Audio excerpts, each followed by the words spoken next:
Again, to emphasize, mass transit has been shut down in this area. That's a huge part of the story. And Brad Hicks is live this morning in Watertown, Massachusetts. Again, a very active crime scene. Brad has been there for most of the week. He joins us live now. What can you tell us, Brad?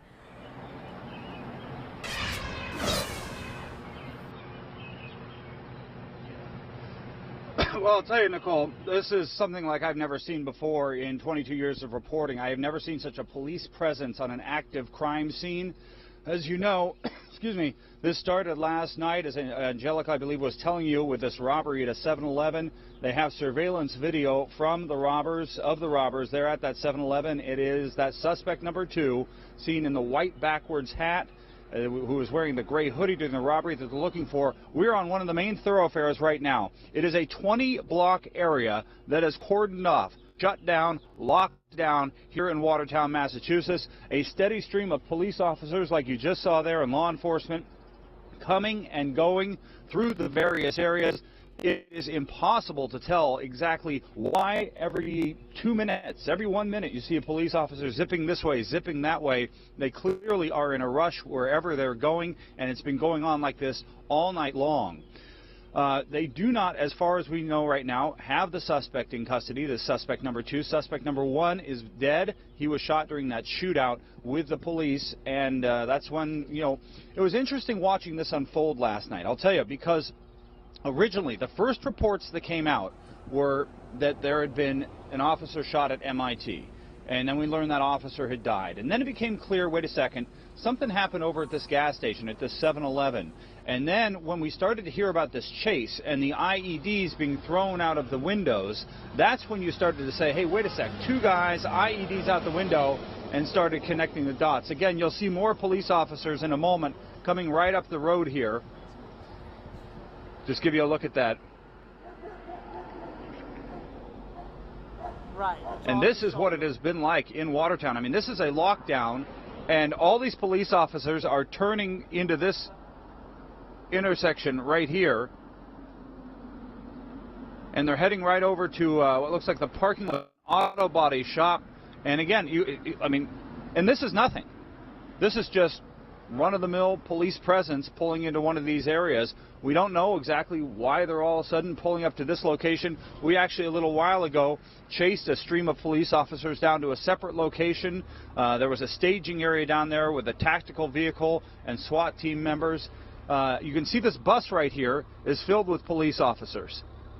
I believe someone mentioned a little while ago the public transit in this area is shut down. Businesses are shut down. The reality is, in a 20-block area of Watertown, everything is shut down. People have been told to stay in their homes for their own safety because the suspect is considered to be armed and extremely dangerous. These officers now, some of them you can see with the they're getting off this bus. We're just going to let you watch this because this is what we're seeing. And you can surmise what we can surmise by the police presence that you watch here. These are police that have been called in from other areas outside of Watertown. Huge presence here. The FBI is here. Federal investigators here as well.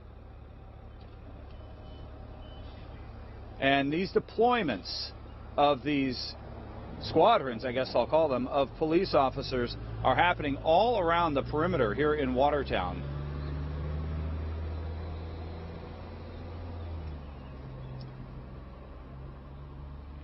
I don't know if we can see up by the auto body shop there.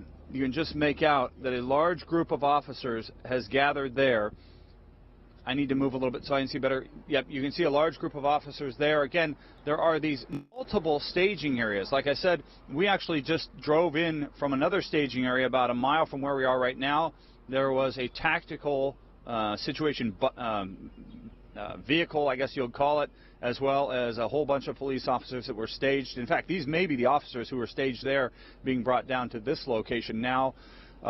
As you can understand, it's impossible to know exactly why they're being brought to this particular location, if there is something that has been found, or if in fact they're just simply going door to door warning people to stay inside.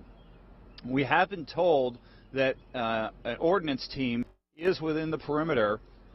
Several of the IEDs are believed to have been unexploded that they threw out of the vehicle. One of those ordinances was, we believe, detonated last night intentionally by ordnance teams, and so they are probably combing the area looking for other IEDs that may have been thrown from that vehicle. Again, this was a high-speed chase through this area that ended in Watertown.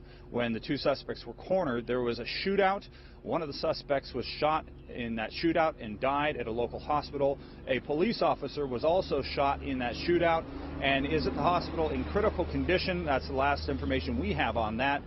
We are told he was shot multiple times. I did hear from one eyewitness who saw that officer who had been shot carried out on a gurney last night.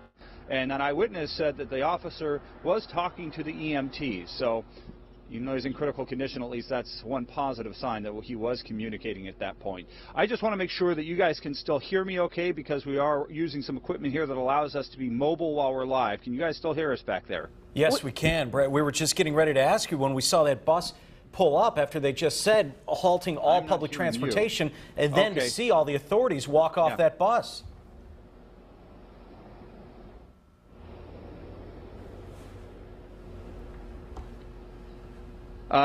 Sean, you know, I only got part of your question there. You said that I'd referenced that they'd shut down all public transportation, and then you saw those police officers get off the bus, but I wasn't clear what your question was. Yeah, we were just observing just some of the scene right now, how fast-moving it is, seeing the authorities get off that bus. They're telling people to stay in their homes.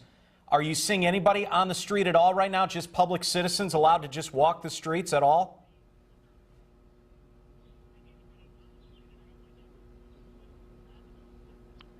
No, absolutely not. Now, past the perimeter, for example, I see, to answer your question, we won't pan over to them, I see three individuals who are walking. I'm sorry, I got some delay here, so I was hearing myself twice. Yeah, to answer your question, Sean, I see there are three people, I guess you could call them gawkers. They're sort of standing over here watching the police activity, but it's pretty quiet here right now. And I recognize it's pretty early in the morning, but there's not a whole lot of traffic on this road other than police traffic. This road right now is open to the public, but we do not see a lot of gawkers coming down here, and it may be because, as the police have warned, this is a highly dangerous situation. A little while ago, Ed Davis, the Boston Police Commissioner, was saying this is a dangerous situation on the heels of a terrible tragedy. The man they're looking for, they consider to be armed and very dangerous, and based on what happened last night, and if in fact this person is tied to Monday, has no care for people's lives, and they're very concerned that that person is still in the perimeter. Now, I imagine their hope is that person is still in this perimeter. It's a 20-block area. It's a pretty big area, and they clearly are acting with confidence that somewhere in one of these buildings, around one of these bushes, or somewhere in this perimeter is that suspect number 2. I will note that, as you can see, the sunlight is coming up over Watertown, Massachusetts right now, which obviously would make it a little harder for someone to hide. That may be working in their favor. Here, for example, to go back to Sean's question, here's an individual driving by, going to work or wherever they're going. But again, it's not a lot of people here, not a lot of gawkers. It's mostly media and this incredible police presence. And again, for anyone waking up just now, turning on their TVs here in Milwaukee, Brad Hicks is live in Watertown, Massachusetts, where overnight there have been incredible developments. Brad, can you give us an idea of just, again, anyone just tuning in to wake up? You are front and center to a situation just developing behind you. Can you give us an idea the last couple of hours for you?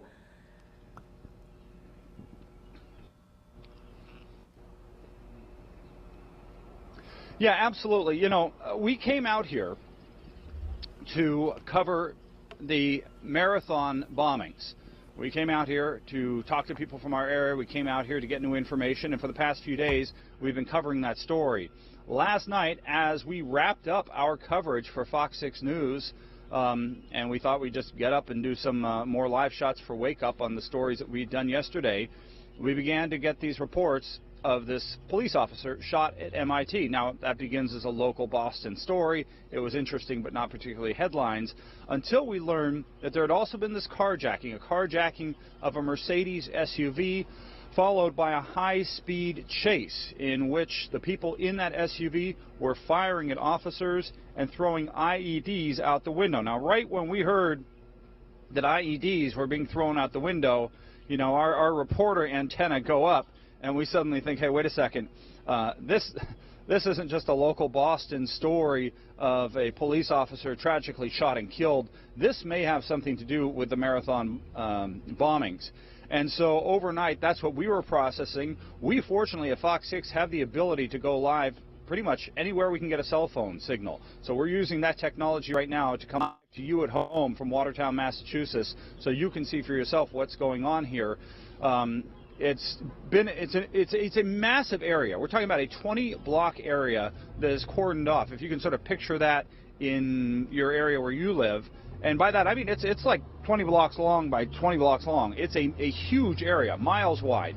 And at every intersection, you see this. They've stopped traffic from going through, except for police officers. And as I pointed out, there is just a constant buzz of police cars from all sorts of different jurisdictions in and out and up and down the street. And when they're in transit, they are not just lollygagging along. And of course, right when I say this, these gentlemen here are, well, they're not lollygagging, they're waiting because the bus is pulling in. But they, for the most part, they are flying. They are on target to go do something, and they're set with a mission. Sorry, I got distracted there for a moment. You saw the bus going in. That bus, I'm going to guess, is probably going to move some more officers. There's no public transportation. They're not bringing people out of their homes right now, as far as we know. They want people locked down in their homes because they feel that this gentleman, this man who may be involved in the Marathon bombings, is in this perimeter somewhere, hiding somewhere, and they want to make sure that people are safe. Again, you saw that bus go in there.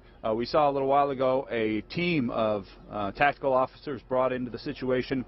But to give you a picture, we have got police cars buzzing all over the place, and there really is no way. I mean, they're not stopping and talking to us. There really is no way to know why exactly they're going from point A to point B, why they're being called to different locations, whether they're just there to relieve other officers. But as I said, they're always doing it in a big, big hurry. Now, for me and photojournalist Jeff Frings, we got here, got our bearings here in Watertown. Of course, I've never been to Watertown. Have you? Yeah, Jeff says he's never been to Watertown either. Oh, just so you know, Watertown, Massachusetts, we're about 20 minutes from downtown Boston. We're about, I'd say, 10, 15 minutes, yeah, probably about a half hour from downtown Boston, 10, 15 minutes from Cambridge. Cambridge is where MIT and Harvard is.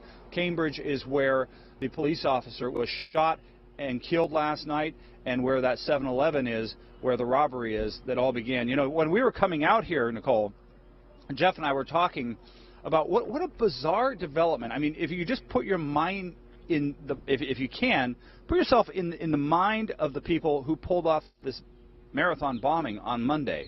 Your picture yesterday has been splattered all over the international media, and you're still right here in town, and you're going to rob a 7-Eleven?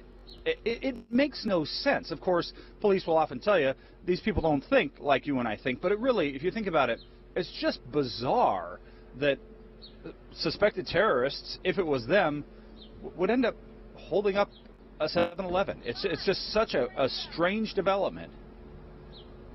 All right, Brad, we want you to stay right there. We need to take a quick break. We're following this breaking news live, Brad, just outside of Boston. One terrorist suspect dead, the other on the loose of this manhunt. We'll continue Wake Up right after this.